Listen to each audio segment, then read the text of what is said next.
السلام عليكم ورحمة الله وبركاته، أهلًا بيكم في دوتشاو استوديو. النهارده هنتكلم على العظام، وإزاي إن أنا أستخدم البونز وأعمل بونز في بلندر وأقدر أحرّك، لإن خلاص بعد ما أنت اتعلمت دلوقتي الmodeling واتعلمت إزاي تموديل أشكال كتير أوي وتعمل حاجات كتير، هتكون محتاج إن أنت تحرّك الحاجات ديّة، بعد ما تحرّك الحاجات دي عايز تعمل بونز وبعد كده تربطها، ففي ناس كتير أوي بتتلخبط في الحتة دي وأصلًا ما بتكونش فاهمة هي ماشية إزاي. فده كورس 5 حلقات مجاني هيعلّمك إزاي أصلًا من أول كل حلقة نناقش في حاجة معيّنة مختلفة عن التانية. ولكن قبل ما نخش عن الكورس أنا بس عايز أوريك إن في قناة يوتيوب زي كده، هي بتاعة واحد اسمه تونج مش عارف الرقم دوّة، بس الراجل ده بقى له كتير أوي بقى منزّل 4000 فيديو، يعني متخيل الرقم؟ هو أصلًا ما بيعملش أي حاجة غير إن هو بيشرح حاجات ليها علاقة بالphysical mechanical، يعني بيقول لك إن في مثلًا الترس ده بيتحرك مع ده، بيتحرك مع ده، فبيعمل كذا، وعنده كمية فيديوهات يعني بجد إيه ده! الراجل ده ضيّع وقت كتير أوي في الكلام ده وفي الدراسة ديّة، ففعلًا بيعمل حاجات تستحق. عارف أنت لمّا بتيجي تشوف مَكَن كبير أوي، المَكَن ده بيبقى جوّاه تروس، والتروس دي بيبقى جواها حاجات، أنت بتبقى عايز تفهم الحاجات دي أصلًا اشتغلت إزاي، وعلى فكرة الفيديوهات بتاعته صغيّرة أوي، يعني ممكن أطول فيديو عنده دقيقتين والّا حاجة. هو بس بيعمل الحركة وبعد كده بيورّيها لك، تقريبًا بيشتغل على برنامج SolidWorks حاجة زي كده، ولكن كل ما بيعمل حاجة بتيجي أنت تشوفها. فدلوقتي أنت خلاص بقيت بتعرف تmodeling كويس، تعرف تحط material وتضبّط lighting وكده، وعايز تضبّط الportfolio بتاعك، فمن ضمن أحسن الحاجات اللي هتورّيك إن أنت تخش هنا تقعد تتفرّج، تقعد تشوف مثلًا أي فيديو يعجبك، تشوف أنت تعرف تطبّق الحاجة دي والّا لأ، يعني مثلًا حاجة زي كده سهل جدًا تعمل لها modeling في blender، ولكن الanimation هو اللي بيكون صعب، أو الbones أنت تركّب العظام هنا وتمشّيها مع بعض، ده بيكون صعب جدًا، تمام. وأنا خدت كورسات bones الفترة اللي فاتت، خدت كورسات rigging قصدي كتير أوي الفترة اللي فاتت، من ضمنهم الراجل دوّة، يعني اتعلمت منه كتير أوي، وبجد القناة بتاعته جامدة أوي. فيالّا بينا نخش دلوقتي على blender بتاعنا ونشوف إحنا هنعمل إيه. أول حاجة لو إحنا عايزين نعرف إزاي أصلًا أجيب الbones، لو أنا جيت دوست shift A وجيت بصيت هنا هالاقي إن أنا عندي armature، لو دوست على armature هيعمل لي single bone يعني عضمة واحدة، تمام، تمام. بعد ما بيظهر لي عضمة واحدة بيكون عندي 3 أوضاع، يعني أنا كان عندي مثلًا object mode وedit mode بس، دلوقتي بقى في object mode وedit mode وbones. فلو جيت بصيت كده هنا هالاقي عندي object mode وedit mode وbones. إيه هو الobject mode؟ اللي هو الوضع العادي اللي أنا أقدر أحرك فيه الbones بتاعتي عادي. والedit mode اللي أنا أقدر أتحرك بالعضمة بتاعتي وأكبرها، شايف أنت بتكبر وتصغر معايا وكده. فدلوقتي مثلًا جيت هنا ورُحت دايس على الE عملت extrude، بعد كده عملت extrude تاني، شايف؟ عضمة طلعت لي عضمة، طلعت لي عضمة.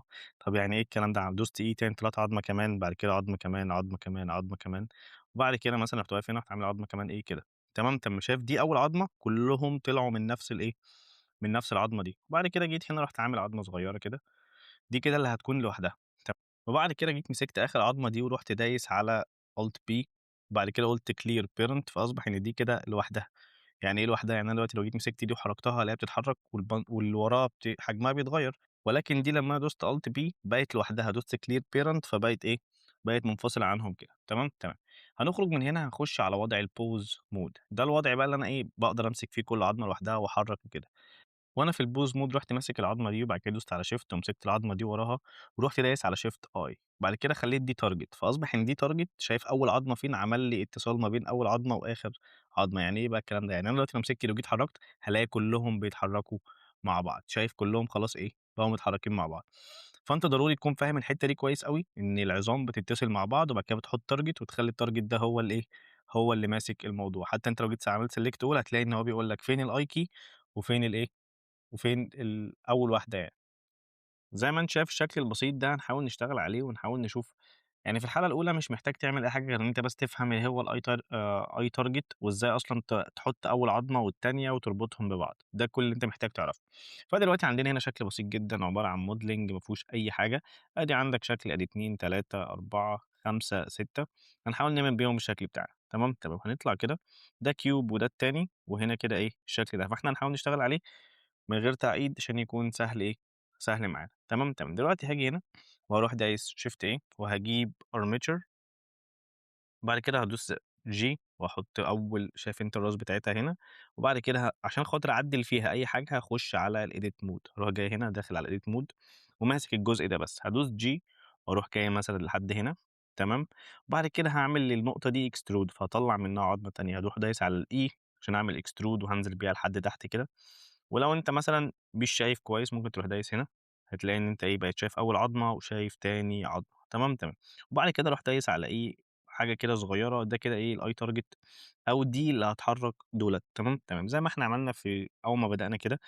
إن أنا هامسك دي كده لوحدها وأنا في الedit mode وأروح دايس على alt P وبعد كده هاعمل clear parent هافصلها عن الاتنين دول، كده دي مرتبطة بديّة وبعد كده المفروض دي معاهم، أنا كده فصلت دي كده إيه لوحدها، ودوست على G وجيت حركتها ألاقيها لوحدها، تمام، تمام. بعد كده هاروح داخل على الpose mode، pose mode دي خلاص بقت كل عضمة أقدر أتحكم فيها لوحدها، هامسك دي بس وبعد كده هاروح دايس على shift وهامسك اللي أنا عايز أربطها بيها اللي هي اللي قبلها، وبعد كده أروح دايس على shift I.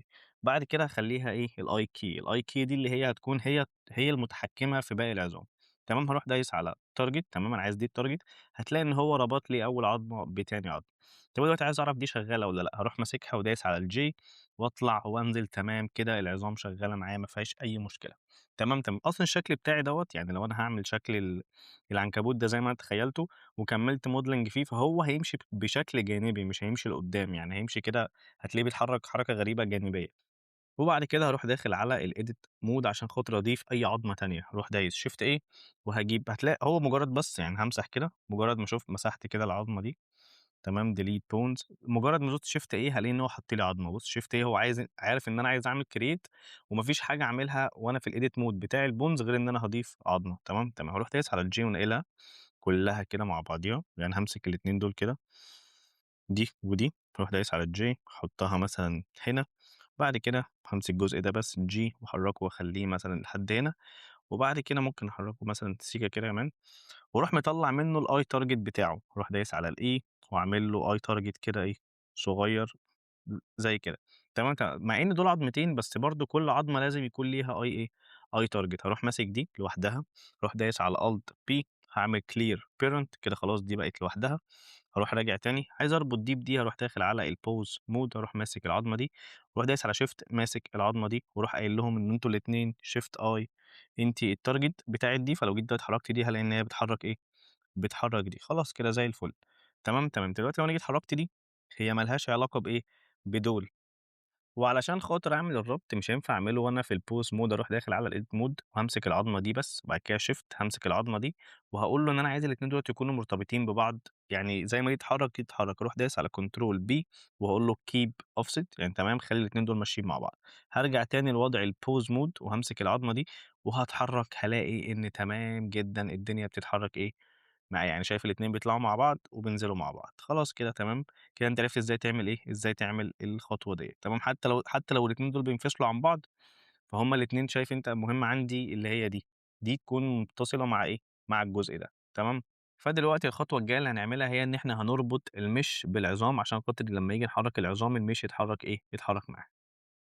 ودلوقتي عشان خاطر أعرف أربطهم ببعض، أول حاجة هاصغّر شكلهم كده شوية، مثلًا أروح داخل هنا ارفع دي كده شوية، دلوقتي لو أنا جيت دخلت على الdata وبعد كده دخلت على الviewport هتلاقي شكلهم هنا الأساسي ممكن أخلّيهم stick حاجة كده صغيرة أوي، وفي عندك كذا شكل تاني ممكن تخلّيهم أي شكل يعجبك، يعني مثلًا عندك الشكل الكبير أوي ده، في ناس كتير أوي بتشتغل بيه، وعندك مثلًا حاجة wire دي رفيّعة أوي، فإحنا هنخلّينا في الstick الصغيرة دي، تمام، تمام. دلوقتي أنا عايز أربطهم ببعض، هاربطهم إزاي؟ هاعمل بس كده عشان أبقى شايف العظام وأبقى شايف إيه الجسم اللي أنا هاربطهم بيه. وأنا في الobject mode هامسك الحتّة اللي أنا عايز أربطها، وبعد كده وأنا دايس على shift هاروح ماسك الحتّة اللي جوّه، أروح ناقل على الpose mode وأروح ماسك العضمة دي، شايف طالما العضمة دي منوّرة يبقى أنا دلوقتي محدد الجزء ده بس، تمام، control B وهاقول له bones تمام، كده أصبح إن دي ودي جزء واحد، لو دخلت هنا كده على الobject mode عايز أجرّب عايز أعمل test هاروح داخل على الpose وأروح ماسك الجزء ده، وهاطلع أدوس G هالاقي إن خلاص دي ودي اتربطوا إيه، اتربطوا ببعض. يعني قبل أي حاجة هارجع للobject mode وأروح ماسك الجزء ده، وبعد كده shift حدد العظام، وبعد كده أروح داخل على الpose mode وأمسك العضمة ديّة لوحدها، يعني خلاص مسكت الجزء ده مع العضمة دي، أروح دايس control P وبعد كده هادوس bones كده أصبحوا الاتنين دُولة مع بعض. هارجع تاني للobject mode لو عايز أجرّب هاروح دايس على الpose mode وأمسك دي وأجرّب، هالاقي إن هُم خلاص دي اتربطت ودي اتربطت. تمام، تمام. بعد كده نفس الكلام هنعمله فيهم كلّهم لو أنت جرّبت بقى لمّا أنت بتخلّص الmesh بتاعك بتربط كل جزء مع العضمة بتاعته. فدلوقتي أروح ماسك هنا، طبعًا ده object mode وبعد كده shift هاروح محدد العظام، وبعد كده هاروح داخل على الpose mode ماسك العضمة ديّة control P bones تمام اتربطت. الجزء المربع الصغير أوي ده، يعني الجزء اللي هي الدايرة دي، هاروح ماسكها ماسك الeye target وبعد كده هاخش على ممكن بقى على فكرة تستخدم control tab هتلاقيه أصلًا بيوديك على طول control B وهادوس bones وبعد كده هاطلع برّه control object mode أروح ماسك دوّة، بعد كده shift ماسك هنا، كن بعد كده control B bones خلاص كده يعتبر كل حاجة اتربطت في إيه، في مكانها. وأنا في الpose mode بقى هاجرّب، هاروح ماسك الجزء ده كده، أروح دايس J وأجرّب، شايف خلاص هُم كده بقوا إيه، بيطلعوا وينزلوا مع بعض، حتى دي بُص تنزل للآخر تمام، تطلع للآخر تمام. تعالَ بقى نشيل كده الجزء ده ونطلع تخش object mode ونشيل ده ونبُص ونشوف بقى الكلام ماشي إزاي. دلوقتي دخلت على الpose mode وأنا ماسك الجزء بتاعي، باطلع وبانزل خلاص تمام. طبعًا كل واحدة من دول أنا عامل لها mirror مع الجزء ده هنا، حتى لو جيت بصيت كلّهم معمول لهم mirror في الY فهُم كلّهم منعكسين الناحية التانية، يعني أنت أصلًا شغالين على الجزء ده بس. تمام، تمام. فهنروح ماسكين كده نخش على الpose mode ونجرّب تاني، ارجع امسك دي، يالّا دي الtarget الأخير وخلاص اتربطت مع الmesh بتاعي.